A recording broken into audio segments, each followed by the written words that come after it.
Look, I'm in the middle of a field right now. No extension cords. Nothing. See? Engine not running, just battery power.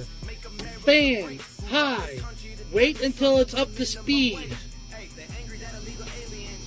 Now it's up to speed. Cold.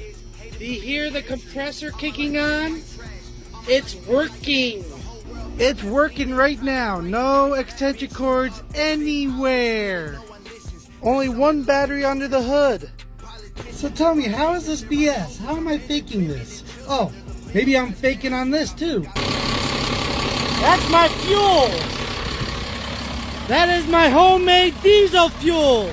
I run this truck on used motor oil. This is not made up. This cost me nothing to drive on used motor oil, but you probably think that's fake too.